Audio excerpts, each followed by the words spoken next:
Rotarians and guests, an important part of our Rotary year is to reflect this time.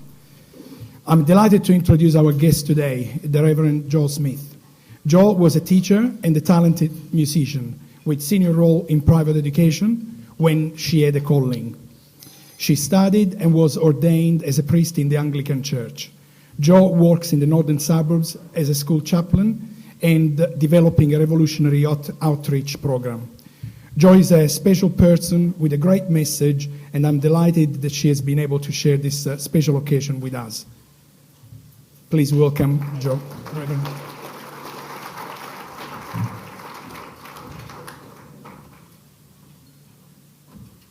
Thank you, Adriana.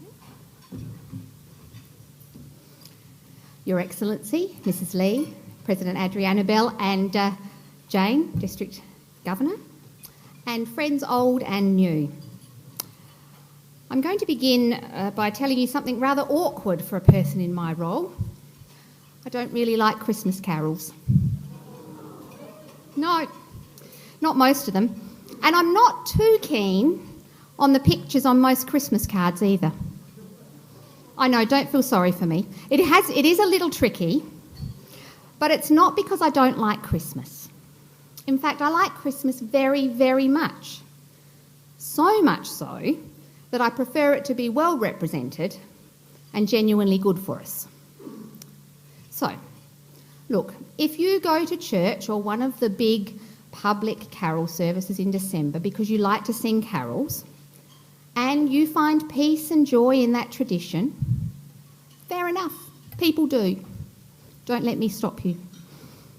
I hope that those traditions continue to nourish and nurture your soul every December, despite what I'm going to say next. If, however, you are one of those people who's ever harboured a sneaking suspicion that a nice story about the birth of a baby in first century Palestine is of no use at all to us in the 21st century, well, stick with me. I might have some good news for you. Let's begin with the problem. Any portrayal of the incarnation, that is to say, for those who haven't got a theology degree, that is to say, the moment when God showed up in human flesh, any account of that event that is heavy on the pure, the sweet, the sentimental, is ultimately not much use to us. Any song that says little baby Jesus never ever cried, or that night in Bethlehem was all perfectly still and silent and holy, well, that's just junk food for the soul. And like junk food, it tastes good for a while, and it might satisfy our immediate craving for a better world, but in the end it will not be good for us. Like junk food, it will not nourish us, it will not heal us, and it will not sustain us. We'll have forgotten about it and be broken and exhausted and craving again by New Year's Day.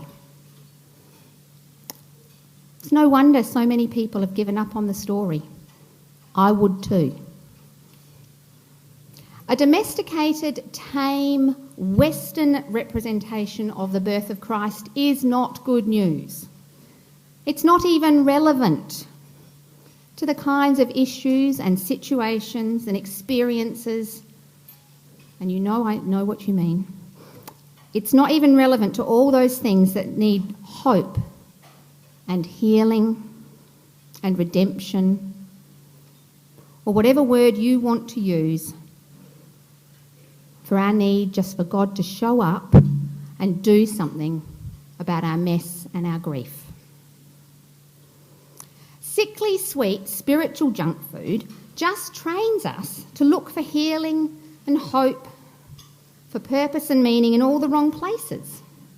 It's trained us to look for it in moments when everything looks perfect, like the carols and the cards tell us. And so we run around driving ourselves crazy trying to make it so. And you don't need me to tell you what that looks like at this time of year. as we try to make all our Christmas celebrations perfect, with everyone getting along and the decorations all matching and the outfits and the gifts all thoughtfully chosen and everything beautifully wrapped, including ourselves, and dinner perfect, you know. It takes different forms at other times of the year, but it's still there. And depending on our financial and our social and our emotional resources, we can make things look pretty good most of the time. But this doesn't feed our souls, and it has the very real potential to leave us feeling empty, resentful, guilty, exhausted, broke. So, will you let me give you a more realistic and, I hope, ultimately more helpful picture of the circumstances of the birth of baby Jesus? Here's what we know from the biblical and the extra-biblical historical records. Israel at the time was part of the Roman Empire, occupied by a foreign Roman army and longing for a return to the glory days of King David. They were longing for a Messiah who would be a warrior king and kick those Romans out of town. At this time, Augustus was the governor, and Augustus was the emperor, historians, and Quirinius was the governor of Syria. And they ordered a census. And the purpose of a census is so that the occupying forces could more effectively control and tax and manage the indigenous population. And into this context, a newly betrothed but as yet unmarried couple finds themselves forced to travel about 145 kilometres from Nazareth to Bethlehem. That's the city of the young man's ancestors, in order to register. And it's of no concern to these local authorities that the poor woman is 9 months pregnant. Apparently she's a virgin. Now, I don't want to labour this point too much because I think it's a distraction, but nevertheless, over the centuries, an insistence on that physical reality has become such a stumbling block that I think it's worth a little detour on my road trip. I don't know whether she was a virgin in the physical sense in which we understand it today. And I don't think it's the most important part of the story. I do have some concerns over the way our obsession with it has tended to cast women either as pure and untainted or sinful and falling. So just to be clear, before I go any further, let me say to you this. God dwells with all sorts of people, regardless of our sexuality, regardless of our selfishness, regardless of our addictions, regardless of our anxieties, regardless of any of the realities of human life that we enjoy or suffer. So, instead of thinking about that word virgin in the modern sense, it might be more helpful, in fact I'm certain it is, to think of it in terms of the socio-cultural meaning it carried in first century Palestine. When we hear that Mary was a virgin, try hearing that to mean she was unmarried. That's all it meant. And therefore, still considered a child of no consequence, of no value, of no economic or social power. She had no status. She was totally vulnerable. If Joseph hadn't agreed to go ahead with that engagement and claim the child as his own, Mary very likely would have been stoned to death, or at the very least thrown out of her father's house, out of the community in general, and left to starve. To hear the word in that way is definitely a much more helpful way forward. And if you know the story well enough, particularly the story as it's told in Luke, you will know that Mary very emphatically said yes to this risky business of bringing grace and love to birth, despite her vulnerability. And I think her vulnerability and her willingness to participate in the project are the most powerful aspects of her character. Now, back to the road trip. As well as being fond of emphasising virginity and purity, those carol and card traditions are fond of donkeys. Now, I do like donkeys, but actually we don't know that Mary had a donkey to ride on. It's never mentioned anywhere, we've made that up. She and Joseph may well have walked the whole way south along the flatlands of the Jordan River and then west over the hills surrounding Jerusalem and on into Bethlehem. It was a gruelling trip, 145 kilometres, probably on foot. The most we hear people travelling in antiquity is 30 kilometres a day, and they were fit young fellas. Because of Mary's pregnancy, they probably travelled much more slowly, and it would have taken well over a week. And it was uphill and down dale. It was winter, it was freezing at night, there were wild animals, and I suspect probably bandits and thieves taking advantage of the unusually high number of travellers on the roads. And when they reached their destination after this dreadful journey, there was no place to stay. Bethlehem was packed because of all the people travelling to the city of David to be registered. "O little town of Bethlehem, how still we see thee lie, give me a break." The place was heaving. It was heaving with soldiers and census officials and travellers everywhere. And so Mary gives birth in a stable, which in fact was probably a cave, used to house animals. And I bet Mary didn't look anything at all like the gorgeous rosy-cheeked woman we see on Christmas cards. I know I'm not alone in this room. I've given birth. Some of you others have too, I'm sure. And we all had the advantage, I think, of doing it in a modern, well-equipped hospital. And I can guarantee you that Mary was not rosy-cheeked and smiling sweetly and serenely. No, she was red-faced, panting, exhausted and sore. And I reckon Joseph probably had a pretty wild look in his eye and more than a bead or two of sweat on his moustache. What do you reckon? And soon a pretty shady-looking bunch of shepherds who've been sleeping outdoors for weeks are going to turn up. And let's not romanticise them either, please.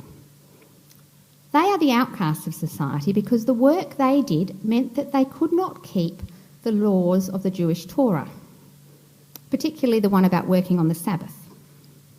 So, in reality, I think it's probably a lot more like some members of an outlaw motorcycle gang turning up in the maternity ward and visiting a complete stranger. Altogether rather disconcerting. So, my point is this: it is not a sweet scene all ready to be captured jockey box style on a cheap supermarket Christmas card mailed around the world and popped up on the mantelpiece. We are talking about a vulnerable homeless family with a newborn baby who have found no room at the inn. They're in a cave with animals, and there's this frightened and confused bloke, Joseph, who's not even the father of the child apparently, but bless him, he's doing his best to protect them, and who, in fact, in just a few short chapters, will decide he must flee with his fragile and vulnerable little family to Egypt. Why? Because the puppet King Herod has decided to kill all the male infants under 12 months old. Yep, that's right. Genocide and refugees in the Middle East. How tragically timeless is that? And yet, in the middle of this chaotic and desperate mess, God chooses the most unlikely and insignificant, the most ill-equipped and vulnerable people to bring the sacred to birth. Unlikely as it might seem, I think this reality is ultimately far more likely to provide us with hope, with some good news that might nourish and nurture our souls during December and well into next year. Because in the midst of chaos and fear and human mess is where God comes among us. It's where God chooses to show up and do something, and he uses people just like us to do it. It's so much better to remember that Mary and Joseph are ordinary people, not particularly special. They're a lot like other people of their time, and they're a lot like us. And this is where the news gets really good. The good news of Christmas is that the sacred is profoundly present in the everyday and the ordinary, even when it's a mess. The good news is that ordinary humans are transformed into God-bearers, God-witnesses and God-proclaimers. The good news is that ordinary, vulnerable human beings are part of God's plan for bringing amazing, saving, redeeming, recreating grace into the world. The good news is that there is divine energy and presence and amazing grace in the midst of our lives. Perhaps you've been aware of this in the things that we're naturally drawn to, like the way an infant grandchild wraps its hand around your little finger. Perhaps you have recognised God with you in those moments. But God is also in the ordinary and challenging things that we want to turn away from. Like for me, rough sleepers turning up at midnight mass because it's safe and there's a cuppa and supper, but they are confronting and their language and aroma and attire is disconcerting. And the frightened young woman who's had some kids she didn't really mean to, but she's doing her best to manage and she needs help finding accommodation this week, and I haven't really got time and I'm really going to have to rob from one thing to pay that one on the other, you know. And in the work that you do with some of the most marginalised and vulnerable people in our community and around the world, the divine is profoundly present there also, and inviting you and me to feel a different, more painful kind of love, the labour of bringing divine reality to birth, of bearing the sacred in our own flesh. That's having skin in the game. And that's risky, and it can be uncomfortable, because nothing was ever brought to birth without a little discomfort. Please know, God is always doing the impossible amongst the unlikely. And no situation is too messed up or too ordinary for God to show up. There are incarnations every time people say yes, like Mary did, to bringing grace and love into the world. Having been so insistent on the realities of first century Palestine, let me finish with a reality from 21st century Playford that illustrates this beautifully. Let me tell you about an ordinary moment in a woman called Sarah, who was like Mary in all the ways that matter. She was vulnerable, without financial or social resources, without status or power, but she risked bringing grace and love to birth. Sarah had been sleeping rough outside our church, and she had been for a couple of weeks. She'd started to come inside for a cuppa and a chat, and then she started to come for the services. And yes, she was dirty, and her presence and the reality of her need and her story were all very confronting. Then one Sunday morning, a very harried, stressed-looking priest rushed in. I was a little late to prepare. Things had gone very wrong most of the week, and I was digging deep, emotionally and spiritually, to be fit and ready to minister to God's people. I rushed into the vestry and I wanted to take a moment to gather myself in prayer, but Sarah followed me. And this woman, who had not been able to wash herself and her clothes properly in weeks, looked me up and down. Me, who had so much more power, resources, status in that context. Me, who tries so hard to make everything look as though I've got it all okay and under control. She looked me up and down and she said, "Jo, are you all right? You look awful. You're covered in dog hair. Your hair's sticking up weird." And my instinctive reaction was to bristle. I was bristling with shame and indignation and a kind of, "you've got to be kidding me," resistance to the moment. But then God showed up and did something. Sarah got some sticky tape off my desk and started just gently patting the dog hair off me. And I stood there. And she reached up and she smoothed my hair so gently. And I stood there. And I let myself be tended by the one I should have been tending. And for both of us, in that ordinary and uncomfortable moment in my chaotic week, a vulnerable woman brought to birth acceptance, and equality and humility, dignity, gratitude, peace and amazing grace. And enough of that sort of stuff might just save us all. May some of it be brought to birth in all of the ordinary and messy moments you encounter this Christmas and in the coming year. God bless.